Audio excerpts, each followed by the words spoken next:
What's happening, Sabres fans? Ryan Thomas here, live on the Thomas Take Sports Podcast. Another episode. This one I'm very excited to dive into, but first, I want to remind you all that are watching this, whether you're watching on Apple Podcasts, Spotify, YouTube, Google Podcasts, please subscribe, hit the like button, hit the subscribe button, whatever, follow button, whatever it is. However you're following this show, whether it's on Facebook, YouTube, and all of the podcasting platforms, I'd greatly appreciate it if you guys showed your support for the show. I want to let you guys know that I'm going to be putting out a lot more content in the next 10 days or so. And if you're catching my drift, I am in the midst of a quarantine. Coworker was apparently with somebody that had tested positive, and I took a COVID test today. I have no symptoms whatsoever. I feel like $1 million, to be quite honest. I don't feel sick or anything, not even in the slightest bit. But I'm still waiting the test results, waiting the hopefully negative results of my test, and still apparently have to quarantine. I don't know. Very weird, strange, awkward, odd times. I was able to avoid this situation from popping up for the most part. Felt sick a couple months ago, but never actually tested for COVID, and some of the symptoms added up back in January, but most didn't. So I don't know. It's just very odd, very strange. But I'm going to try to keep you guys as entertained and myself as entertained as humanly possible. I've been in my bedroom the entire day today, my upstairs bedroom office, if you will. And it's man, pretty weird time, to say the least. But in the midst of that, I want to keep myself entertained, keep you entertained as well. I want to remind you all that, as the show has had its fair share of its, growth over the last, 3, 4 years, 5 years or so, I've been able to work with some really cool people. Just started working with a trading cards company called Locked In Trading Cards and More. They have an event that's taking place tonight that will be held at the it's the Niagara Trading Cards trade event up on Town Line Road in Sanborn. It's actually right near Niagara County Community College, NCCC. So for all of the locals that tune into this show, if you want to go to a cool event, obviously mask up, 6 feet, stay safe. That's an event that is taking place within the Locked In Trading Cards and More, as well as the Niagara Trading Cards trade event up on Town Line Road in Sanborn near NCCC.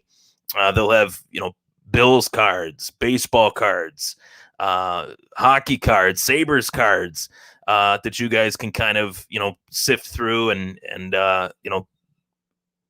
purchase. So you can follow Locked In Trading Cards on Facebook. It's a Facebook group where you have kind of an open forum to ask for what cards you're looking for. And then there is the Instagram Locked In Trading Cards, at Locked In Trading Cards. So very excited to have them as a partner on the show.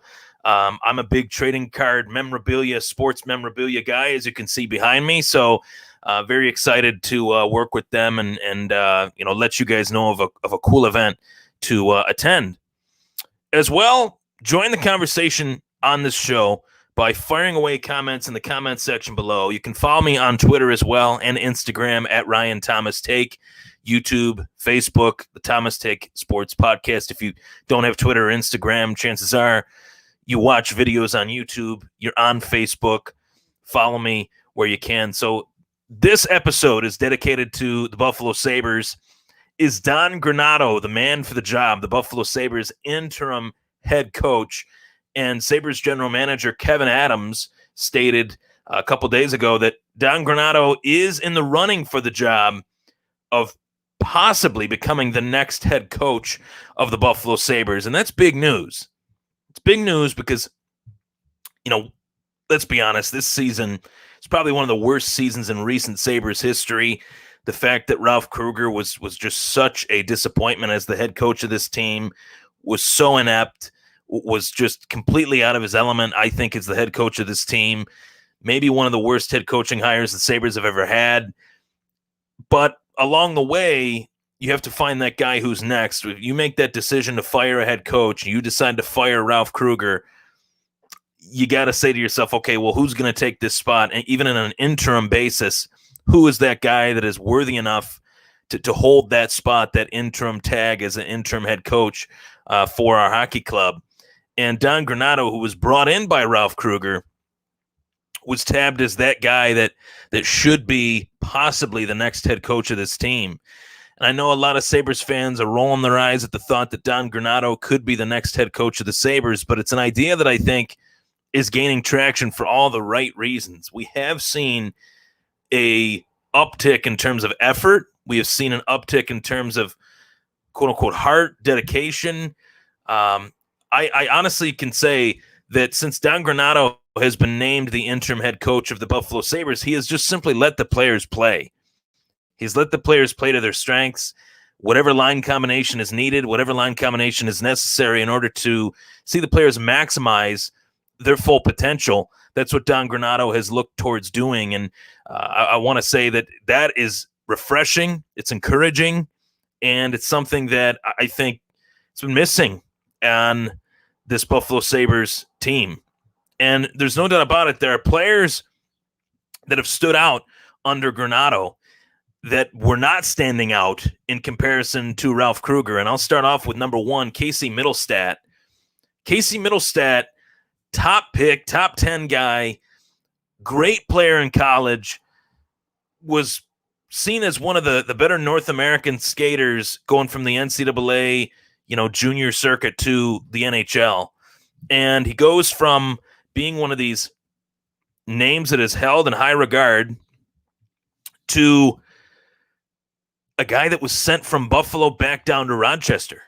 And then he's sent back up from Rochester to Buffalo. And he has been successful, I would say, as that second line center. And Ralph Krueger famously said that Casey Middlestat was not a center and that he thinks that his career would be etched out at right wing or left wing as a winger. So he was wrong.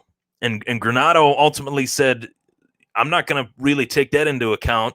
Each and every player, it seems, under Granato was able to somewhat get a fresh start. Everything that they did or didn't do correctly under Ralph Krueger was pretty much all but forgiven. And Granato just said, okay, we're going to just start clean. We're 0-0. Let's pretend that everything that happened prior to myself taking this position as the interim head coach just simply, didn't happen. And we'll put you guys in the spots to succeed. Casey Middlestat has succeeded. He has looked like the fast-paced, playmaking centerman that the Sabres drafted him to be. Now, I'm not saying production-wise he has lit the world on fire, but he's been far better production-wise than he's ever been. And to say that is very reassuring, and I think that's a huge feather in the cap of Don Granato and what he has been able to do in this short stint here as our interim head coach. Next player that I feel has seen a rise in his production, and in terms of a self-belief standpoint, Rasmus Dahlin looked as undermotivated, underwhelmed, just completely under the microscope as far as his effort goes. A lot of whiner line callers were saying that Rasmus Dahlin was a bust, that Rasmus Dahlin just wasn't good enough, and that Rasmus Dahlin was overrated as a prospect prior to coming to Buffalo. I disagree with all those thoughts, and I did disagree. I'm glad I disagreed. I always will disagree with those thoughts. I think Rasmus Dahlin is a generational talent. He's a franchise-type player.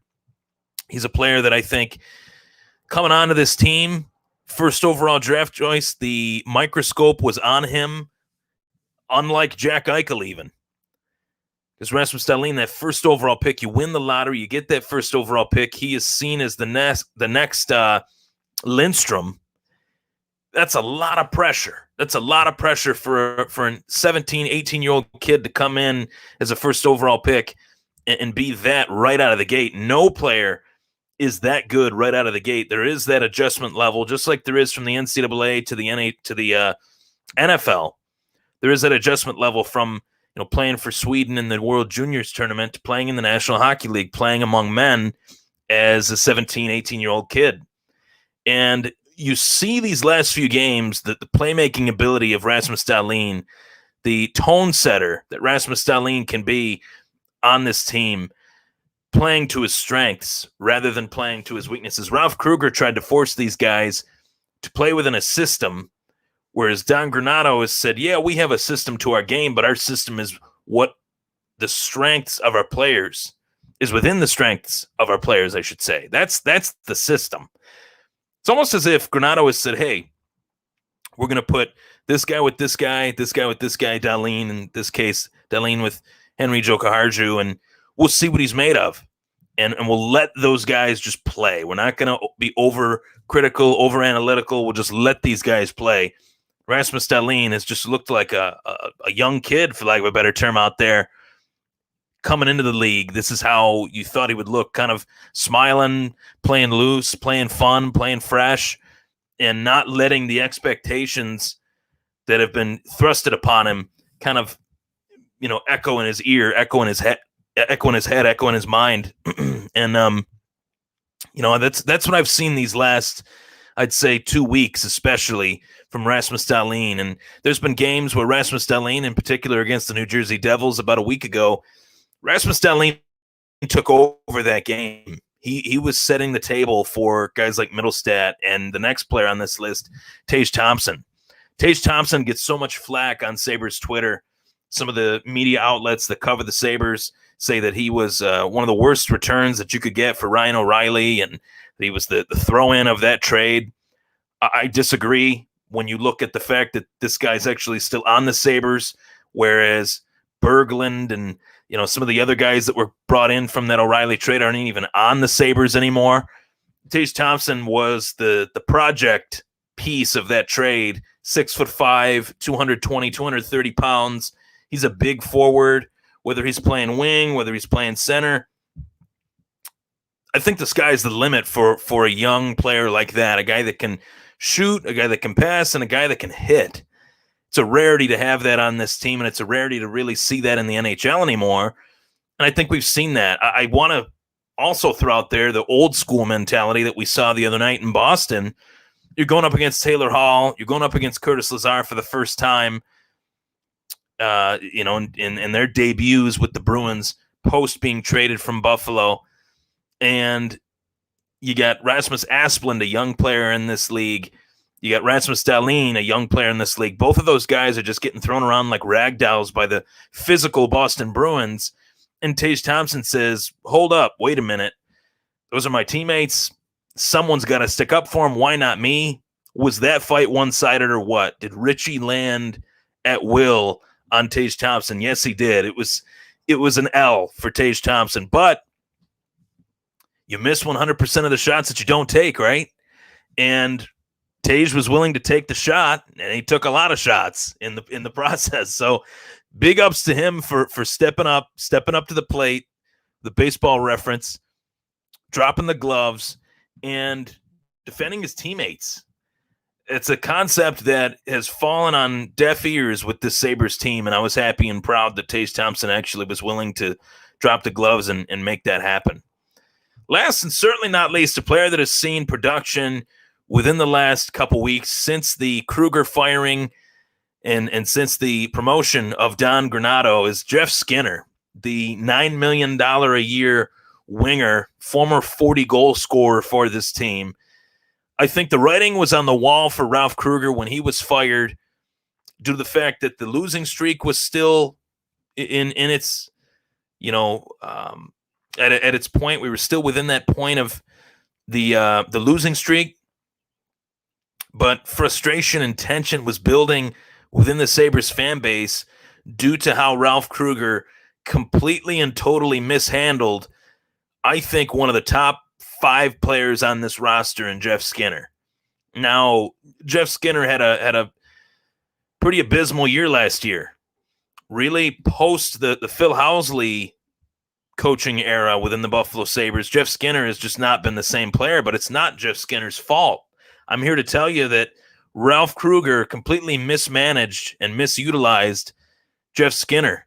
by putting him on the fourth line with guys like Curtis Lazar, who were eventually traded, and Toby Reeder, who, let's be honest, is a career fourth line player.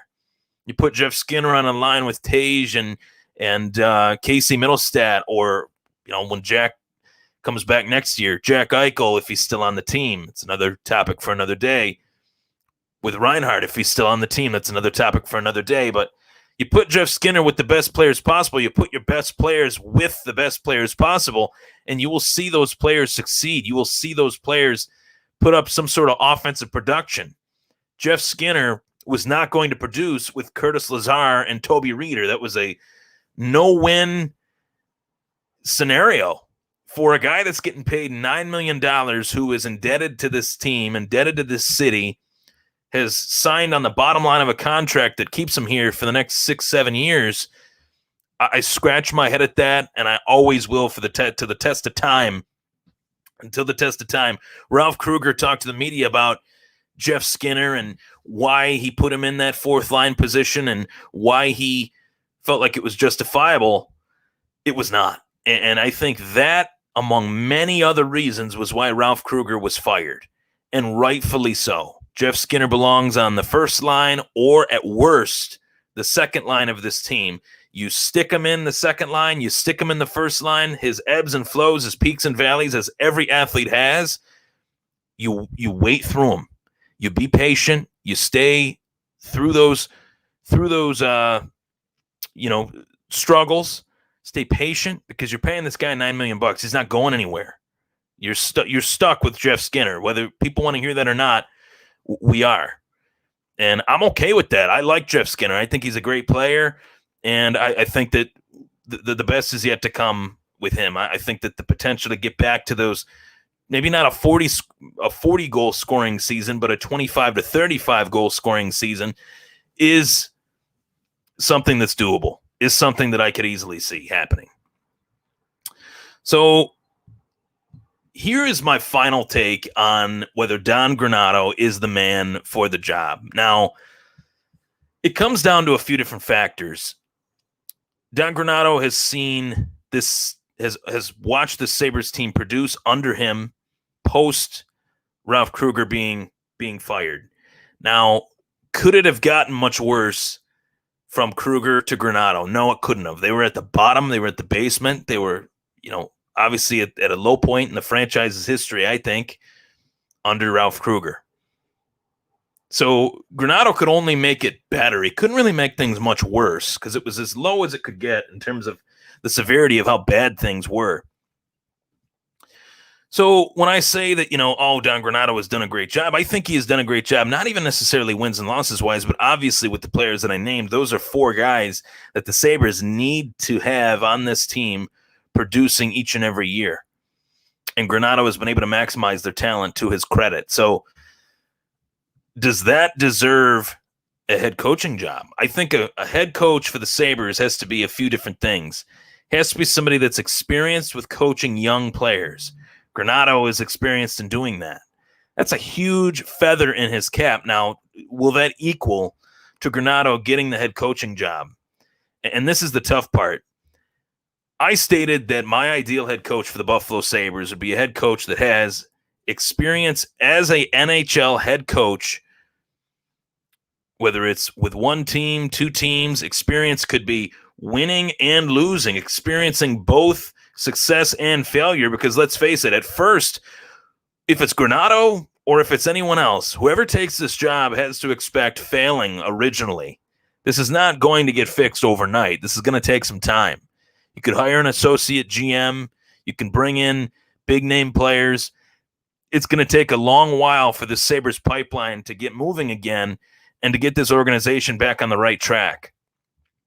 Takes time, takes effort, takes plenty of solid scouts in the room that the Sabres currently they just don't currently have. They whittled down this organization during the beginning stages of the COVID-19 pandemic, and they have to fill it back up again. So do I think Granato should get the head coaching job? And I know I'll get that question eventually, but I'll answer it for you right now. Do I think he should? I'm not going to say I think he should, but I think his name does deserve consideration. I like what I've seen from this team. Even in losing efforts, the effort is there. They're more respectable. They play with more pride, more passion, more energy. And yes, as corny as that sounds, those things do matter. It's a head coach's job to get his team revved up, to show pride, to show passion, to show energy, to show effort. And Granato has been able to do that in a very short time with players that he really barely knows. Even at a coaching level, as an assistant head coach to Kruger, he's only been here for a season. He's only been here for a year. So these are a group of players that he doesn't really know that well, and he's been able to still put his imprint on this team. And I think the players like him. So to say that who's the front runner right now for the job, Granato is in an open audition. If the Sabres get hot and they start to win some games here towards the tail end of this season, I think this is Granato's job to win. As long as the Sabres look like they are showing an effort for him, he could sneak away with this job. All those experienced coaches, the Bruce Boudreau's, the John Tortorella's, those guys could be on the outside looking in, even to a coach like Don Granato, due to the fact that Granato has had that success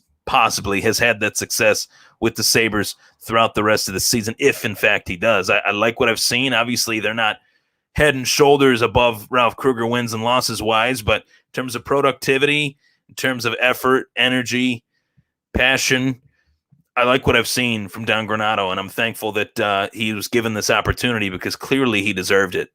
I'm Ryan Thomas. That was the Thomas Take Sports Podcast. Once again, I want to let you guys know that Locked In Trading Cards has a trading cards event for you guys to attend. Mask up, 6 feet distance, all that stuff. That will be at the Niagara Trading Cards Trade Up event on Town Line Road in Sanborn near Niagara County Community College, near NCCC. I wanted to promote that event. I like collecting sports memorabilia. Feel like you guys would too. So check it out. Take care, everybody. Stay safe.